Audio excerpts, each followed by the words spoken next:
Everyone, कैसे हो आप सभी। स्वागत है आपका अपने चैनल टीचिंग विद बानी में। आई होप आप सभी अच्छे होंगे और अपनी तैयारी को बेहतर कर रहे होंगे। दोस्तों, आज की जो हमारी क्लास है वो आलोचना से है। आलोचना से क्वेश्चन बहुत बनते हैं पेपर में। तो चलिए आज की वीडियो को स्टार्ट करते हैं। उससे पहले चैनल पे पहली बार आए हो तो चैनल को सब्सक्राइब और वीडियो को लाइक जरूर करना। आज का हमारा पहला क्वेश्चन है, निम्नलिखित समीक्षकों में से कौन एक मार्क्सवादी समीक्षक है? रामचंद्र शुक्ल, रामविलास शर्मा, नंद दुलारे वाजपेयी, हजारी प्रसाद द्विवेदी। जल्दी से बताइए इसका राइट आंसर क्या होगा। हाँ जी दोस्तों, निम्नलिखित समीक्षकों में से एक मार्क्सवादी समीक्षक कौन है? तो दोस्तों आपको याद रखना, जो रामविलास शर्मा है एक मार्क्सवादी समीक्षक है। तो इसका राइट आंसर क्या होगा? क्या होगा? Option B. अब इनकी प्रमुख आलोचनाओं की बात करें, रामविलास शर्मा की प्रमुख आलोचनाएं कौन कौन सी हैं? प्रेमचंद, जो कब इनकी आई थी? 1941 में। भारतेंदु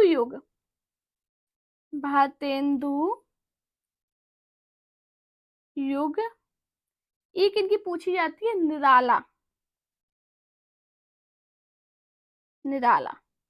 ये इनकी ऐसी आलोचना है जो पेपर में बहुत बार पूछी गई है। मैंने आपको क्या बताया, निम्नलिखित समीक्षकों में से एक मार्क्सवादी समीक्षक कौन है? तो रामविलास शर्मा है। रामविलास शर्मा की प्रमुख आलोचनात्मक कृतियां कौन सी हैं? प्रेमचंद, भारतेंदु युग और निराला। हमारा नेक्स्ट क्वेश्चन है, उपनिवेश में स्त्री की लेखिका कौन है? प्रभा खेतान, क्षमा शर्मा, नासिदा शर्मा, ममता कालिया। जल्दी से बताइए इसका राइट आंसर क्या होगा। हाँ जी, उपनिवेश में स्त्री की लेखिका कौन है? तो दोस्तों आपको याद रखना, जो उपनिवेश है इसमें स्त्री की लेखिका का नाम क्या है? प्रभा खेतान। इसका राइट आंसर क्या होगा? Option A. हमारा नेक्स्ट क्वेश्चन है, निराला की साहित्य साधना के लेखक हैं? रामविलास शर्मा, राहुल सांकृत्यायन, दूधनाथ सिंह, अमृत राय। चलिए बताइए सभी लोग, इसका राइट आंसर क्या होगा। हाँ जी दोस्तों, अब किसी भी स्टेट के TGT, PGT, KVS, NBS, assistant professor की आप तैयारी कर रहे हो तो आपके लिए क्लास बहुत ज्यादा इंपॉर्टेंट है। क्लास को पूरा जरूर देखना। लास्ट में अपना स्कोर जरूर बताना कि आज की क्लास में आपका स्कोर क्या रहा है और आपको मेरी क्लास कैसी लगी है। हाँ जी, निराला की साहित्य साधना के लेखक कौन है? तो दोस्तों आपको याद रखना, निराला की साहित्य साधना के लेखक रामविलास शर्मा है। तो इसका राइट आंसर क्या होगा? Option A. अगर दोस्तों इधर से हम लोग बात करें रामविलास शर्मा द्वारा रचित आलोचनात्मक कृति कौन कौन सी हैं, तो आपको याद रखना, इनकी बहुत पूछी जाती है, हिंदी जाति का साहित्य। कौन सी? हिंदी जाति का साहित्य। ये किसकी आलोचना है? आलोचनात्मक कृति है। तो आपको याद रखना ये किसकी है? रामविलास शर्मा की है। इनकी एक पूछी जाती है, नई कविता और अस्तित्ववाद। नई कविता और कौन सी पूछ और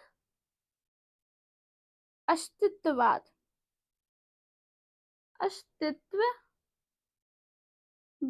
बहुत इंपॉर्टेंट इनकी दो आलोचनात्मक कृति है, बहुत बार पेपर में पूछी जाती है कि हिंदी जाति का साहित्य किसकी आलोचनात्मक कृति है। तो आपको याद रखना, रामविलास शर्मा की। नई कविता और अस्तित्ववाद किसकी आलोचनात्मक कृति है? रामविलास शर्मा की। मोस्ट इंपॉर्टेंट, अपने नोट्स बनाते उसमें जरूर लिख लेना। हमारा next most most important question, साहित्य लोचन के लेखक हैं? नामवर सिंह, महावीर प्रसाद द्विवेदी, श्याम सुंदर दास, गुलाब राय। जल्दी से बताइए इसका राइट आंसर क्या होगा। हाँ जी दोस्तों, साहित्य लोचन के लेखक कौन है? तो दोस्तों आपको याद रखना, जो साहित्य लोचन है इसके लेखक श्याम सुंदर दास है। इसका राइट आंसर क्या होगा? Option C. अब इनके द्वारा रचित अन्य आलोचनात्मक रचनाएं कौन कौन सी हैं? तो एक पूछी जाती है पेपर में, भाषा विज्ञान। भाषा विज्ञान। एक इनकी पूछी जाती है, भाषा रहस्य। भाषा रहस्य। और कौन सी पूछी जाती है? रूपक रहस्य। रूपक रहस्य, ये इनकी ऐसी आलोचनात्मक कृतियां जो पेपर में पूछी ही गई हैं। एक पूछी जाती हिंदी भाषा का विकास।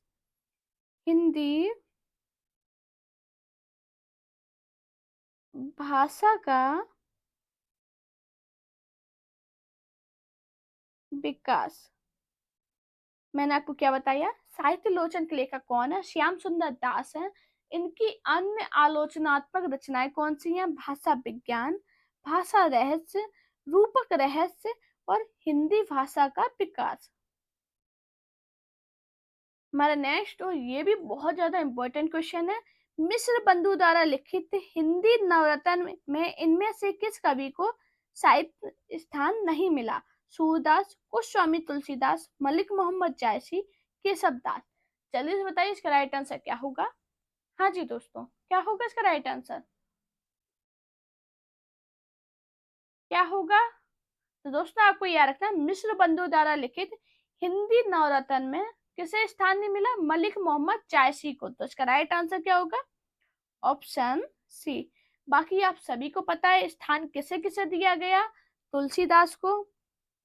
तुलसीदास मैं शॉर्ट में लिख रही हूँ, आप लोग अगर पहली बार देख रहे हो क्लास तो ये जरूर लिख लेना, इससे क्वेश्चन बनता है। तुलसीदास को दिया। सूरदास, सूरदास। और किसे मिला है? किसे मिला है? महाकवि देवदत्त देव, हम देव लिख ले रहे सिर्फ है। देव। बिहारी लाल, बिहारी लाल। और किसे मिला? भूषण और मतीराम। भूषण और मतीराम। मतीराम। किसे मिला? केशव दास को। केशव दास को मिला। और किसे मिला है? कबीर दास को मिला, कबीर को मिला है। और किसे मिला है? चंदवरदाई, चंदवरदाई। और किसे मिला है? भारतेंदु को, भारतेंदु, भारतेंदु हरिश्चंद्र को मिला है। मैंने आपको क्या बताया? हिंदी नवरत्न में किन कवियों को स्थान दिया गया? तुलसीदास, सूरदास, देवदत्त। देवदत्त पूरा नाम इनका क्या था? महाकवि देवदत्त देव। बिहारी लाल। और भूषण कौन है? त्रिपाठी बंधु भूषण और मतीराम। केशव दास, कबीर दास, चंद्रबरदाई, भारतेंदु हरिश्चंद्र। आपको याद रखना, ये पेपर में बहुत बार पूछा गया क्वेश्चन है कि हिंदी नवरत्न में कौन कौन आते हैं मिश्र बंधु द्वारा। तो आपको याद रखना है, सभी के नाम याद रखना है। हमारा क्वेश्चन क्या था? मिश्र बंधु द्वारा लिखित हिंदी नवरत्न में से किस कवि को स्थान नहीं मिला? तो मलिक मोहम्मद जायसी को। अब अगर आपको इधर पे नवरत्न याद होगी तो आप तुरंत ये क्वेश्चन कर गए होगे। हमारा नेक्स्ट क्वेश्चन है, कामायनी एक पुनर्विचार कृति का प्रकाशन किस वर्ष हुआ? 1959, 1961, 1960, 1965। जल्दी से बताइए सभी लोग, इसका राइट आंसर क्या होगा?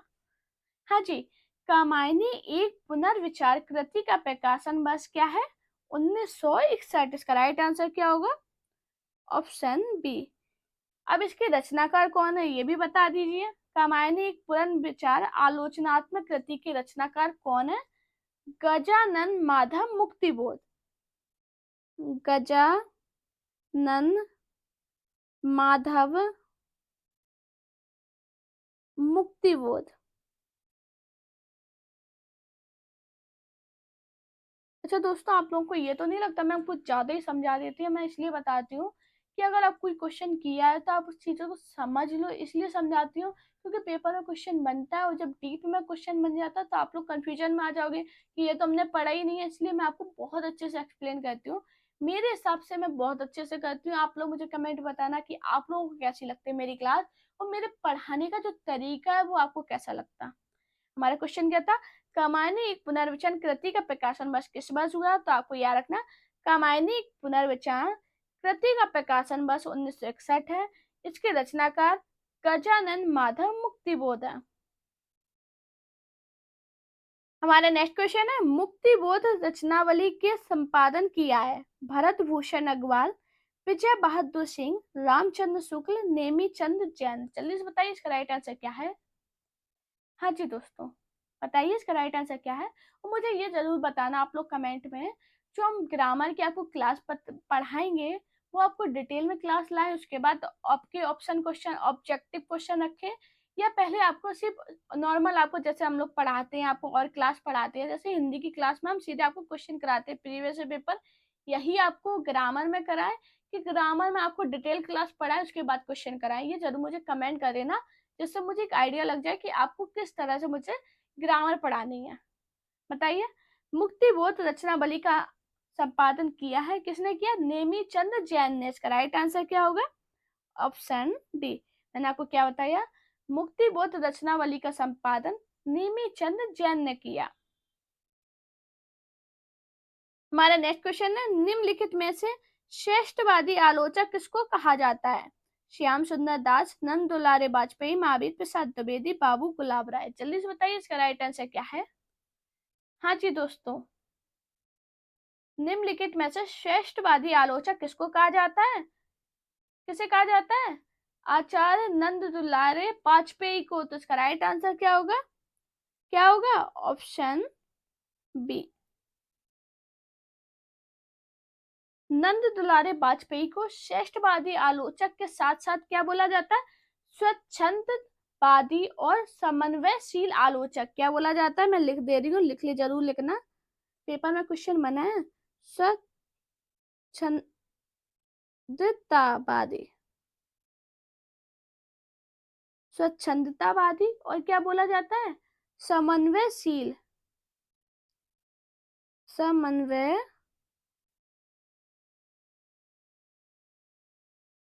समन्वयशील। मैंने आपको क्या बताया, जो नंद दुलारे वाजपेयी है ना, श्रेष्ठवादी आलोचक, स्वच्छंदतावादी आलोचक या समन्वयशील आलोचक कहा जाता है। दोस्तों ये पॉइंट अपने नोट्स में जरूर लिखना, बहुत इंपॉर्टेंट पॉइंट है, बहुत बार पेपर में पूछा गया। तो देखो, श्रेष्ठवादी आलोचक दिया गया, कहीं आपको स्वच्छंदतावादी दे देंगे या समन्वयशील दे देंगे। हमारा नेक्स्ट क्वेश्चन है, रंग दर्शन के रचनाकार है मोहन राकेश, नेमी चंद्र जैन, लक्ष्मी नारायण लाल, जयदेव तनेजा। जल्दी से बताइए इसका राइट आंसर क्या होगा। हाँ जी दोस्तों, रंग दर्शन के रचनाकार कौन है। तो दोस्तों आपको याद रखना, जो रंग दर्शन है इसके रचनाकार नेमी चंद्र जैन है। इसका राइट आंसर क्या होगा, ऑप्शन बी। अगर नेमी चंद्र जैन के जन्म और निधन की बात करें, इनसे क्वेश्चन बना है, तो आपको याद रखना इनका जन्म 1919 में हुआ था और निधन कब हुआ है, 2005 में। 1919 में जन्म हुआ था और 2005 में क्या हुआ, निधन। मैंने आपको क्या बताया, रंग दर्शन के रचनाकार नेमी चंद्र जैन है, इनका जन्म 1919 में तथा निधन 2005 में हुआ था। हमारा नेक्स्ट क्वेश्चन है, प्रेमचंद को कबीर के बाद हिंदी का सबसे बड़ा व्यंग्यकार किसने माना है, अमृत लाल नागर, रामविलास शर्मा, हजारी प्रसाद द्विवेदी, भीष्म सायनी। जल्दी से बताइए इसका राइट आंसर क्या है। हाँ जी, आज के जितने भी क्वेश्चन है ये प्रीवियस क्वेश्चन पेपर से लिए गए, तो सभी इम्पोर्टेंट है। अगर आपने पहली बार क्लास देखी है तो उसे एक बार जरूर दोबारा देखना और मुझे कमेंट में बताना कि आपका स्कोर क्या रहा है। अगर आपका पहली बार में स्कोर अच्छा नहीं जा रहा, आपके क्वेश्चन गलत हो रहे हैं, तो एक बार क्लास को देखना, उसके बाद थोड़ा टाइम देना, उसके बाद दोबारा क्लास को देखना, तो आपको एक आइडिया लग जाएगा कि हाँ आपने जितने भी क्वेश्चन पढ़े हैं आपको ये समझ में आ गए हैं। प्रेमचंद को कबीर के बाद हिंदी का सबसे बड़ा व्यंग्यकार किसने माना है, तो किसने माना है, रामविलास शर्मा ने। इसका राइट आंसर क्या होगा, ऑप्शन बी। मैंने आपको क्या बताया, प्रेमचंद को कबीर के बाद हिंदी का सबसे बड़ा व्यंग्यकार रामविलास शर्मा ने माना है। हमारा नेक्स्ट क्वेश्चन है, हिंदी में मार्क्सवादी समीक्षक हैं आचार्य रामचंद्र शुक्ल, डॉक्टर नामवर सिंह, डॉक्टर नगेंद्र या नंद दुलारे वाजपेयी। जल्दी से बताइए इसका राइट आंसर क्या होगा। हाँ जी दोस्तों, हिंदी में मार्क्सवादी समीक्षक कौन है, तो दोस्तों आपको याद रखना, जो हिंदी में मार्क्सवादी समीक्षक है कौन है, डॉक्टर नामवर सिंह। इसका राइट आंसर क्या होगा, ऑप्शन बी। मैंने आपको क्या बताया, डॉक्टर नामवर सिंह हिंदी में मार्क्सवादी समीक्षक हैं। हमारा नेक्स्ट क्वेश्चन है, कबीर और तुलसी भाषा में एक मिशन के तहत लिख रहे थे, यह कथन किसका है? आचार्य रामचंद्र शुक्ल, हजारी प्रसाद द्विवेदी, रामविलास शर्मा, बच्चन सिंह। जल्दी से बताइए इसका राइट आंसर क्या होगा। हाँ जी दोस्तों, कबीर और तुलसी भाषा में एक मिशन के तहत लिख रहे थे, यह कथन किसका है? बच्चन सिंह का। इसका राइट आंसर क्या होगा? Option D. ये भी बहुत इंपॉर्टेंट कथन है, काफी बार एग्जाम में पूछा गया है। हमारा नेक्स्ट क्वेश्चन है, मुक्ति बोध की प्रतिबंधित पुस्तक का क्या नाम था? नई कविता का आत्मसंघर्ष तथा अन्य निबंध, नए साहित्य का सौंदर्य, सतह से उठता आदमी, भारत इतिहास और संस्कृति। जल्दी से बताइए इसका राइट आंसर क्या होगा। हाँ जी, क्या होगा इसका राइट आंसर? सभी लोग मुझे लास्ट में अपना स्कोर जरूर बताना कि आपका स्कोर क्या रहा है। आज के हमारे 20 प्रश्न थे, 20 में आपने कितने सही किए। मुझे एक कमेंट आया था कि मैं मेंशन किया कीजिए कौन से नंबर का एक क्वेश्चन है, मतलब 1 2 3 क्वेश्चन में डाला कीजिए। तो अभी ये हमारी पीडीएफ बन चुकी थी, इसलिए मैं इसमें नहीं कर सकती थी। आगे जो हम पीडीएफ बनाएंगे उसमें मैं क्वेश्चन का नंबर आपको जरूर मेंशन करूंगी। अभी बताइए, मुक्ति बोध की प्रतिबंधित पुस्तक का नाम क्या था? भारत साहित्य और संस्कृति। इसका राइट आंसर क्या होगा? Option D. अब इनकी प्रमुख कृतियों की बात करें, इनकी कृति कौन सी है? नए साहित्य का सौंदर्य शास्त्र, नए साहित्य का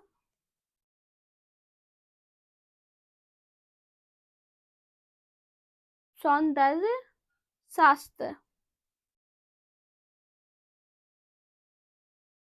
नए साहित्य का सौंदर्य शास्त्र, कामायनी एक पुनर्विचार, कामायनी एक पुनर्विचार, पुनर् लिख लेना, तो जगह नहीं है, पुनर्विचार। मैंने आपको क्या बताया, मुक्ति बोध का प्रतिबंधित पुस्तक का नाम क्या था?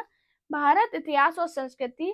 अगर इनकी प्रमुख कृतियों की बात करें तो नए साहित्य का सौंदर्य शास्त्र और कामायनी एक पुनर्विचार। हमारा नेक्स्ट क्वेश्चन है, आचार्य रामचंद्र शुक्ल और हिंदी आलोचना किसने लिखा है?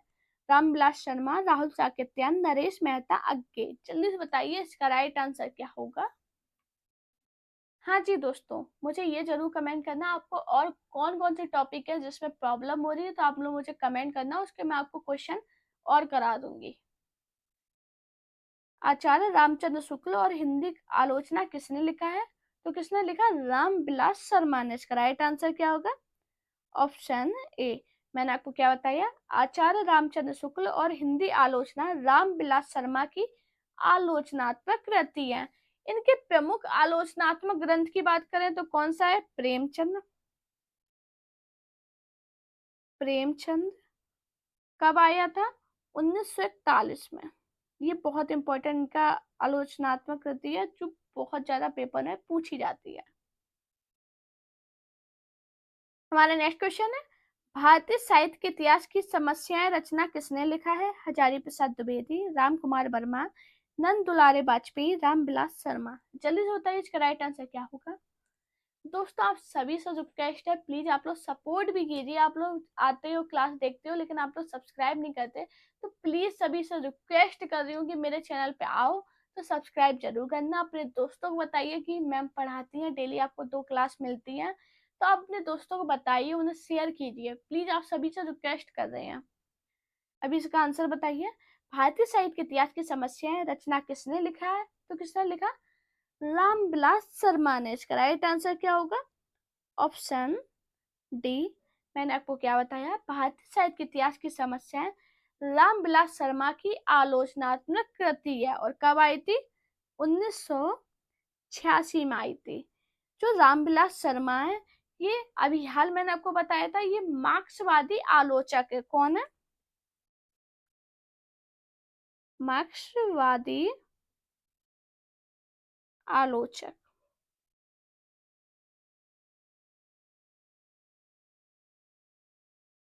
हमारा नेक्स्ट क्वेश्चन है, ज्ञान राशि में संचित कोश की ही नाम साहित्य है, कथन किसका है? भारतेंदु हरिश्चंद्र, आचार्य रामचंद्र शुक्ल, बालकृष्ण भट्ट, महावीर प्रसाद द्विवेदी। जल्दी से बताइए सभी लोग, इसका राइट आंसर क्या होगा? हाँ जी दोस्तों, क्या होगा इसका राइट आंसर? ज्ञान राशि से संचित कोश ही है नाम साहित्य है। किसका कथन है?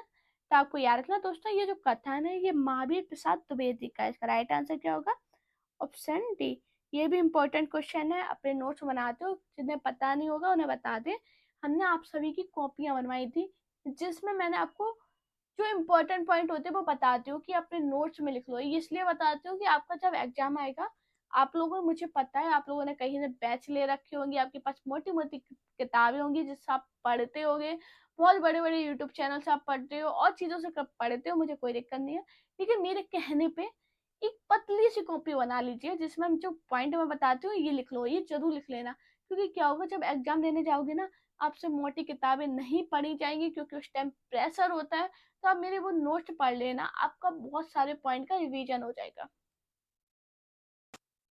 हमारा नेक्स्ट क्वेश्चन है, देव और बिहारी किसकी पुस्तक है?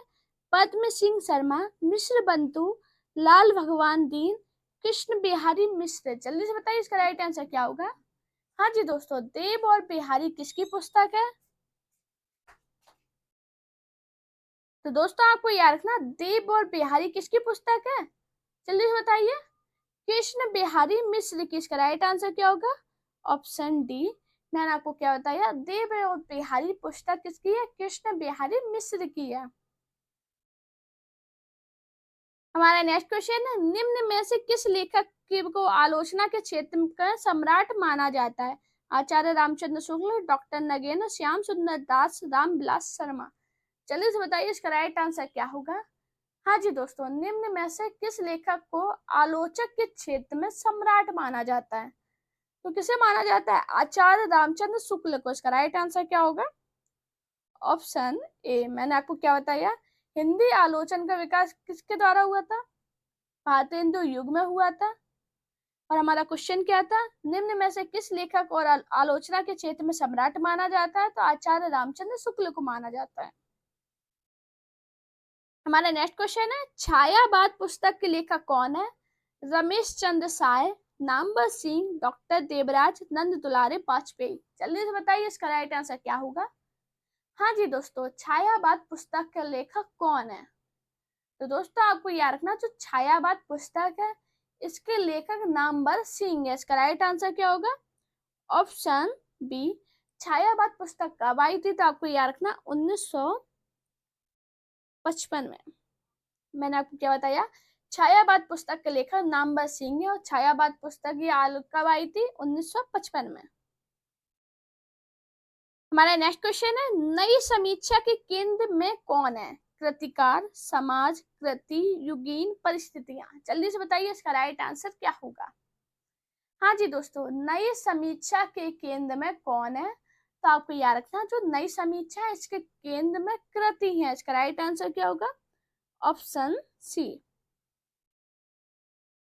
दोस्तों अगर आपको मेरी वीडियो पसंद आया करे तो वीडियो को लाइक कीजिए, चैनल को सब्सक्राइब कीजिए, अपने दोस्तों से वीडियो को शेयर जरूर किया कीजिए और मेरा टेलीग्राम अकाउंट टीचिंग विद बानी को जरूर ज्वाइन कर लेना, जिसपे आपको मेरी सारी पीडीएफ मिल जाएंगी, सारी वीडियो की लिंक मिल जाती है। साथ में मेरा इंस्टाग्राम अकाउंट पानी शर्मा ऑफिशियल और टेलीग्राम अकाउंट टीचिंग विद बानी, इन दोनों की लिंक है वो चैनल के अबाउट में आपको मिल जाएगी और वीडियो के डिस्क्रिप्शन में भी आपको मिल जाएगी। बस अपना प्यार और सपोर्ट बनाइए, आप सभी से रिक्वेस्ट कर रही हूँ, आप लोग मुझे सपोर्ट कीजिए। मैं प्रॉमिस करती हूँ आपके लिए बेस्ट से बेस्ट क्लास लाऊंगी। बस अपना प्यार और सपोर्ट चैनल पर स्पीकर बनाए रखिए। Thank you guys watching this video.